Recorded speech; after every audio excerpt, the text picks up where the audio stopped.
Sadhu, sadhu, sadhu. Namo tassa bhagavato arahato samma sambuddhassa. Namo tassa bhagavato arahato samma sambuddhassa. Namo tassa bhagavato arahato samma sambuddhassa. Homage to the Blessed One, the Worthy One, the Supremely Enlightened One. Homage to the Blessed One, the Worthy One, the Supremely Enlightened One.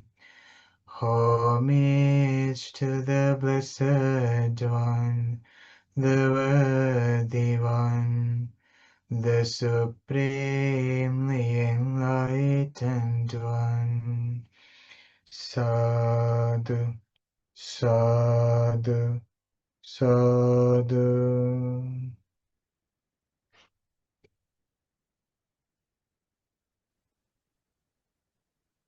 Okay, let's remind about our last week discussion. Share me something you learned last week. What was our topic? We discussed the 4 foundations of mindfulness, and the first 2 we discussed last week was body and feelings. Yes. Our focus was to one thing, one topic. We just started being mindful about the feelings. Do you remember? Yes. Now, all the information are included in one discourse, one teaching. We call them suttas. What was the sutta name? Mahāsatipaṭṭhāna. Yes. In English? Mindfulness. No? 4 foundations of mindfulness. Mindfulness meditation. According to the Bhikkhu Sujato, that Bhante's translation, it is mindfulness meditation, while the Bhikkhu Bodhi Bhante translated the foundations of mindfulness. I want to take you to the beginning of this sutta today because there are some initial steps before we focus into the meditation object. You know, we studied about meditating on our body, and now we come to the feelings, and we go to 2 more grounds that we establish mindfulness. But for all these 4, there is a specific way that Buddha instructed to be mindful. Those are said to be the initial steps to developing mindfulness.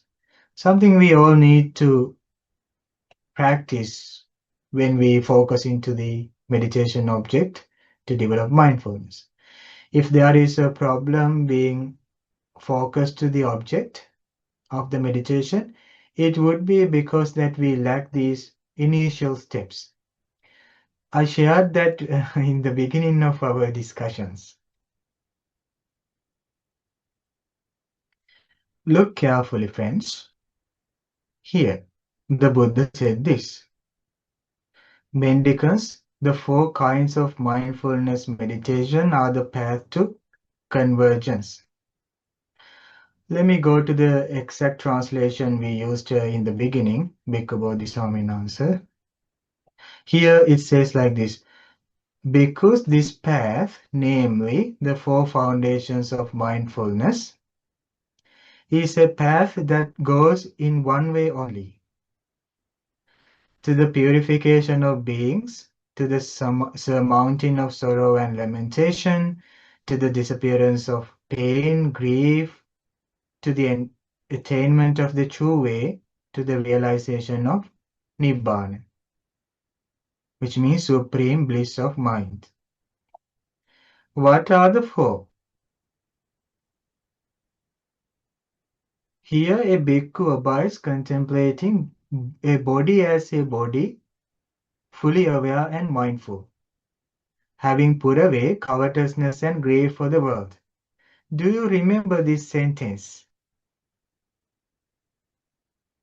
If we look at about the Pali, Buddha say, "Ida bhikkhave bhikkhu kāye kāyanupassī viharati, ātāpe sampajāno satima vinaya loke abhijja domanassam."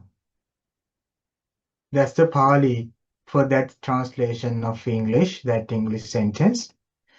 Here, a bhikkhu abides contemplating a body as a body, fully aware, mindful, having put away covetousness and grief for the world. Okay, now I'm going to check your Dhamma knowledge and your memory. Let's see. Here, what is the world? If I go again, because there can be new friends joining with us today. Here, a bhikkhu abides contemplating a body as a body, fully aware, mindful, having put away covetousness and grief for the world. Let's say this world we live in, okay? Now, he say, you abandon covetousness and grief for the world. And we went one by one about what is covetousness and what is grief, and those are included in our life that we experience as those things. But here, what I need to remind about is the Buddha say specific steps one need to uh, follow when they are focusing to the meditation object. Now here the object is the body. Okay, he said here a practitioner abides contemplating a body as a body. Body as a body means that one like observe the body just as it is, without any judgments, without any other biases or distractions. One slowly focus to the body just to see a body as body. That's what we did during our body meditations, like breathing. We tried to see the breathing as it is. And when we do posture, we try to see the movements, the postures as it is. When we did the, symmetry meditation, chana ground, we try to see the body just as it is. Okay, that's the focus in that body meditation. But the important steps here is the full awareness. Okay, that's number one, full awareness. And the next one is mindful. And the third one, having put away covetousness and grief for the world. Fully aware and mindful. Okay.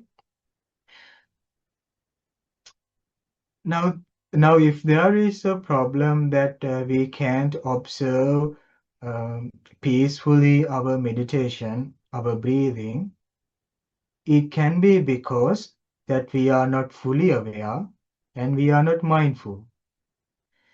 And there can be covetousnesses and griefs in ourselves. Okay, if someone studied these teachings for some time, I think you would give me a correct answer for this. How do you easily give up covetousness and grief for the world? There was a specific teaching that I shared with you for that. Let's see. So there was covetousness and there was grief. And I shared for weeks that is specific practice. First, we studied about the body meditations one by one. And next, without going to the feelings, we studied a specific topic. Okay, you came to very close. Do you remember sense restraint? I shared that practice with you. Restraining the senses. Do you remember that practice? For what we get covetousness. Let's say covetousness and could be difficult to understand. Let's say for what we get greed. For the sights, for the sounds, for the smells, tastes, and touches, we get greed. Or else we get grief. Don't we get grief for the object of the senses? We get grief. Okay. Now Buddha say this is a very special and very important point. If you get this rightly, I think you can do successful meditation this time. Covetousness and grief, we get that too. And here in that sutta, Buddha said there is specific practice to do. I will share you that teaching again. Please find the answer from that screen and tell me. I will show you the covetousness part and grief part. And what is the practice here? When you observe the body as a body, what you need to do for this? Understand that everything is impermanent. Yes, that works. Understanding things are impermanent, that works. We won't get angry or won't get greed for those things if we know that it's impermanent. But here you can find the answer here in this sentence, having put away. Did you see that?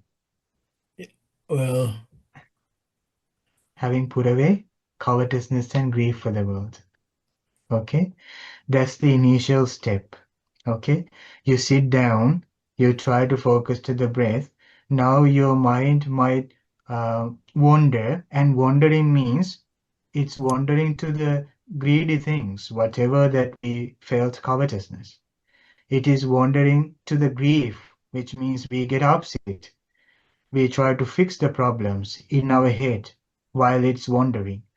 That's why it is said in this practice, you put away that, which means you are not going to solve the problems. That's the most important practice during a meditation session. You teach yourself, I don't want to fix these problems in this moment because I'm going to observe body as body. So you don't go to analyze those things, you immediately put away. Immediately put away.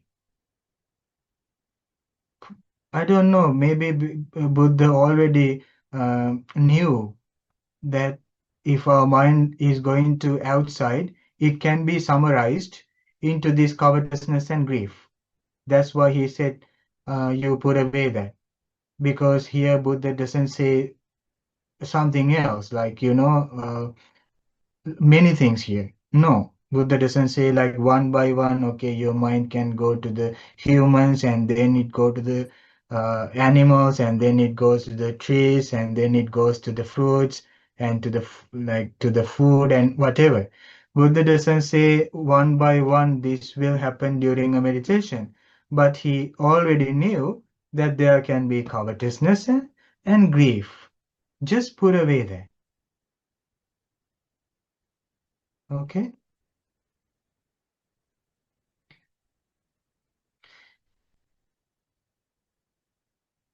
Two more remaining. What are the two more initial steps you need?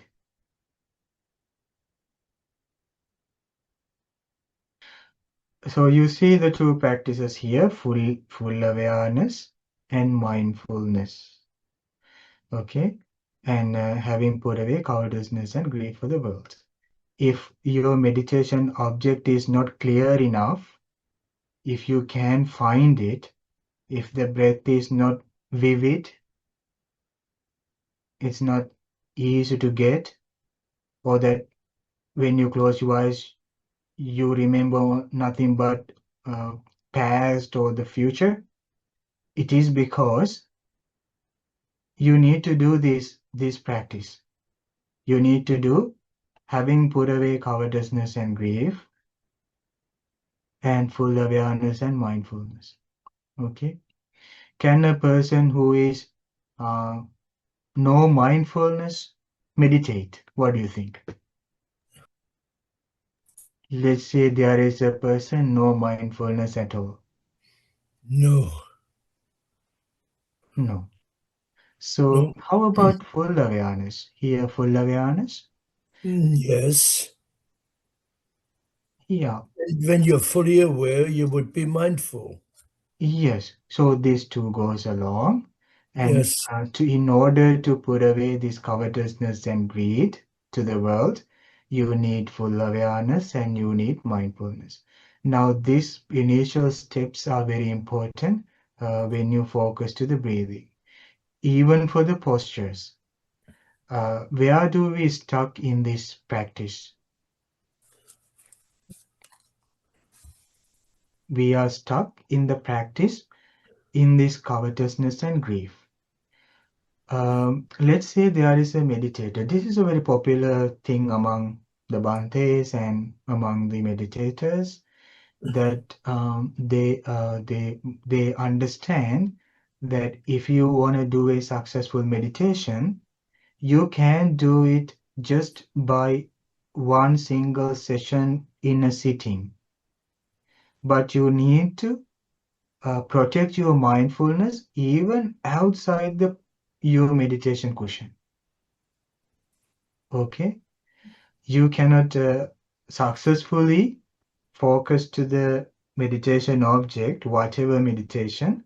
You need to take care about this mind when you go outside your meditation cushion. Let's say a person is here that he is not guarding his senses and then not protecting his mind entire day, and try to come back to the meditation and try to concentrate the mind. Is it possible? It may be possible, but it's difficult. It would be very difficult. Yeah, I don't know, for a extensive meditator, it would be very easy.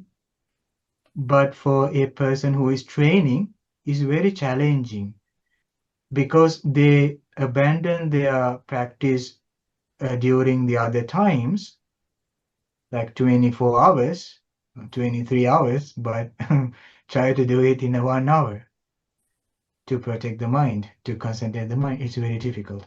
That's why there is this practice called sense restraint. So we need to guard our senses not to get covetousness and not to get grief. Can we live without covetousness?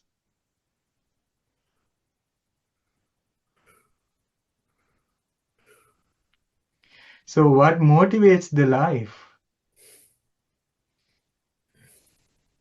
Who is there to carry on the life? No meaning of life? No covetousness, no meaning of life? What is moving forward? What takes us to forward? And that is, friends, mindfulness. Okay?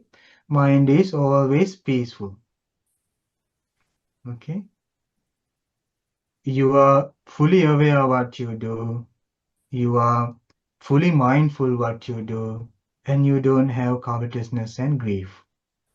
We can understand about the grief. Do we need grief to live? We don't need grief to live. But for what do we grieve? Grief. To what do we get sad? For the exact the same things that we get covetousness. To the same things we were greed for. Oh, why I couldn't have that. For things we can't have. There is a person who goes outside without protecting the senses. Then whatever see or hear enters to the mind. And then else it will stay in the mind by telling us, oh, such a attractive, beautiful food. Or else, oh, why I couldn't get that food. This is our autopilot mode. Okay, it's always in that imbalance. Just close eyes and try to watch the mind. There can be this too.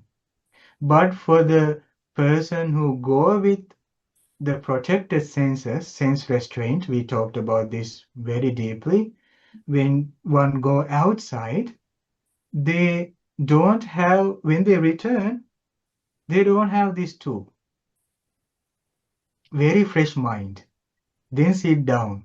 Nothing to abandon. If there is something to put away, it will be very easy to put away.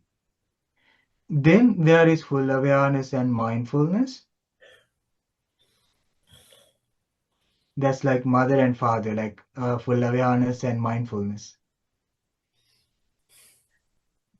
So when these two is there, the putting away covetousness and grief originate, like give birth to the putting away grief and covetousness because of this mother and father.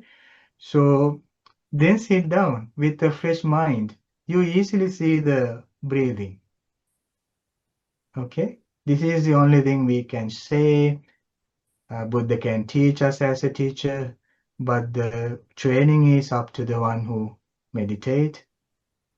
Okay, and this goes the other way around also. If I ask you this question, how do you protect your senses? How do you restrain your senses? Please don't put my effort away. You have to be mindful. Yes, exactly. And how do you do that? Someone asks you, or you are going to Dhamma discussion with the Bhante, how he teach you about mindfulness, sense restraint. Someone asks you, how do you give the answer? How do you be mindful? Awareness. How do you develop mindfulness? Is it Bhante? Is it? I was just thinking because you get with the sights and sounds and all that things, you get thoughts, right? And if you follow those thoughts, then you're not restraining, right? So if your wants and No, needs and all that, no, it's not a matter of like the because then you thoughts. can restrain those things and No, stop. no, No, you develop mindfulness. yeah. Alan said it's you are developing mindfulness. That's right. But you develop mindfulness by focusing your mind to your body. Okay? You focus your mindfulness to your body. That's how you restrain. Okay? Mindfulness means the clarity in you, the clear, peaceful mind in you. And when you develop mindfulness by focusing to the body, you get more space, more capacity, and you find, oh, this covetousness is troubling me. You see that. Oh, this grief is troubling me, is harming me. Like a cat ate a mouse. This is very distracting. You gain that knowledge because of your mindfulness. Now, all the distractions exist as long as we are not mindful. Okay, these two fade away, and we restrained all the senses with that practice. When you go with the mindfulness established to the body, you are fully aware what is entering your mind and what is leaving. You don't need to attempt to recognize whether this is a thought or a emotion or a feeling. Just let it go. But it doesn't say here that you go and analyze all these one by one, whether it is a thought or not. You just return to your body, and that open up you to let go the covetousness and grief. Having put away covetousness and grief, you are empowering, you are increasing your mindfulness more and more and more. Okay? This is why in that sutta it says, let's see again the Satipatthana Sutta. Here it says, here a bhikkhu abides contemplating a body as a body, fully aware and mindful, having put away covetousness and grief for the world. Okay, one can achieve this off the cushion if they still focus to their body. Okay, even though you go outside, you can go by observing your movements in the body. So when you come back, you have a very fresh mind. If still those things enters you, you just simply put away. Oh, covetousness, I put away. Grief, I put away. I will come back to my body as to my breathing, to my meditation. Okay. Yeah, questions, friends? I have a question. Yes. You said that you can easily see the breathing if you're mindfully mindful and you're restraining your senses. Yes. But when I meditate, I don't know if I'm restraining my senses or not, but I can see the breathing. I can watch the breathing and focus on the breathing. So, and I don't think about the senses. Now I will, because we talked about it again. No. You don't need to No. take the both thing at that moment because your mind can only focus to one object at a time. You are not concerning about whether I restrained or not my senses during the meditation. During the meditation, when you sit down, all you have is your breathing, and you are trying to focus to the breathing itself. But you will get such a environment in your mind, kind of such a possibility within you, if you were to restrain your senses off the cushion before you are coming to this sitting meditation, or right after you go to the outside after the sitting meditation. So You does that, need to watch. yeah. Sorry? Does that mean that if I can observe the breath very clearly, Yeah. that I somehow have restrained my senses before I got on the cushion? Still, I don't think so because mind doesn't need to stay just in the breathing, but it need to reach to the deep jhanas, like it should develop. Okay, don't be quick or immediately judge that I'm doing it successfully because mind is very tricky. So if the mind is following the breath correctly, it should not stop anywhere. It should take you up until to the deeper the stages of enlightenment. But probably if one has a fresh mind without concerns, it would be because that person's senses were restrained somehow, maybe with the knowledge of this teaching or without the knowledge of the teaching, might be restrained. But still, if those distractions appear during the meditation, try your best to look your mind, pause the breathing, and try your best to look your mind, like watch your mind if there is a covetousness or grief. If you feel that I'm carrying these worries, then put away. I remember one day I went to one of my elder Bhante. I said, "Oh, I can't meditate. I can't successfully meditate." He said, "Put away grief." Put away grief. Don't carry grief. You see, we stuck there. Bhante. Bhante, you said earlier Yeah. that to focus on the body, Yes. we gain mindfulness. Yes.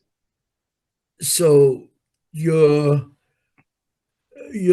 mind, your feeling is on the body, or Feeling means? or no, the body becomes the focal point. Yes, yes, exactly. Uh-huh. Yes. That doesn't stay there being as the focal point, but it increases. Mindfulness increases. That's what I mean by that. Yes. And So, you don't need to concern about whether I'm restraining senses or not, because mindfulness is doing that for you. mhm. You know, there are times when the Bhantes, enlightened Bhantes, go to like crowded places, and the Bhantes see that there are attractive things. They see through their eyes. But Bhantes doesn't feel like comfortable when seeing those attractive sights. He said that for the enlightened Bhantes, because of the deep peace they have in the mind, if they were to see an attractive sight, it's like someone is piercing their heart, like someone is going to like Stop. is stuck like harm the deep peace. So Kantaka Sutta explains that it is like a thorn to the enlightened Bhantis, because they find deep happiness. They don't want to lose that by seeing that increased like attractive sight. I don't know how it feels like. It can be very deep happiness that nothing outside can bring. Yeah. In the stories, it says that Bhante, like those are among the like traditional stories. Like they see, it said that the Bhantes see the deities, beautiful dancing like deities, and the Bhantes close eyes or look down. Don't look at that side because it distracts the mind. It said that for a successful sense restrainer, for them, seeing the dancing, like sudden movements of a body of another person, is like a thorn, because mind is peaceful. That's why. Because let's say we dance, sometimes people don't feel inspiration in this, like because people like dancing, and when we go to social media, everybody dances. Like when we see others like dancing, if a person is restraining the senses, is it's distracting because of the movements of the body suddenly. So the eye is going to catch everything. So it brings so distraction to the mind. Doesn't find much enjoyment. So, Bante, I need to understand this. If during the day, because Bante says like you can sit and meditate, but you also be when you're not sitting on the cushion. So during the day, if you are aware and mindful of what you're doing during the day, you kind of then you get a more peaceful mind, and then it's easier to just, if you want to meditate, to sit down and meditate because your mind is more peaceful. Then it's easier to observe your breath or observe your posture. Yes. Because when I do the breathing meditation, I've started to, as soon as there is like my thoughts are wandering, I immediately go back to the breath. Yeah, So you don't. I don't follow my what's going on in my mind. I kind of stop it, and then I try to focus on the breathing. You yourself need to know that by studying the Dhamma and where I'm here, where I am, like do I carry these things? But the point here, what I discussed in the sutta, is that when you know that your mind is like so much wandering, like too much distracted, please know it is because the senses were not protected. That's Yeah. why it has so much tiredness. Said that the mind feels tired when a person is not restraining the senses. Okay, that's why it said in the teaching, before you observe the breathing, you need to put away covetousness and grief. And the reason why I shared in these discussions about the sense restraint is to show this little point where Buddha says that you need to put away covetousness and grief for the world. Like it's very connected. Yeah, no need to be complicated. Don't need to be doubt because it says that you focus to the body just to see body as it is. And that practice develops not only your mindfulness but also sense restraint. Okay. Thank you, Bhante. Even you don't meditate, you can live with a fresh heart, fresh mind, if you were to restrain the senses. And here, the next one, we study this next week. Hereby is contemplating feeling as feelings. Ardent, yeah, this is the missing word for the previous one, but let's take this one. He abides contemplating feeling as feelings, fully aware, mindful, having put away covetousness and grief for the world. Okay, so even to observe the feelings just as it is, one need to possess full awareness, mindfulness, and they need to put away covetousness and grief for the world. Okay, even when you are going to focus to the feelings, if you find out the feelings are not easy to observe, what do you do?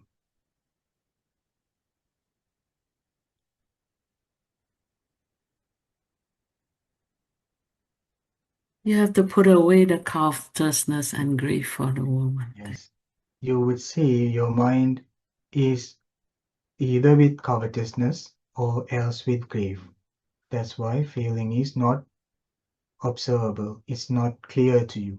Okay, you clear your meditation object when you put away covetousness and grief and observe the feeling just as it is. Okay. Okay, friends. Thank you so much for joining with me. I hope this helped you for your meditations.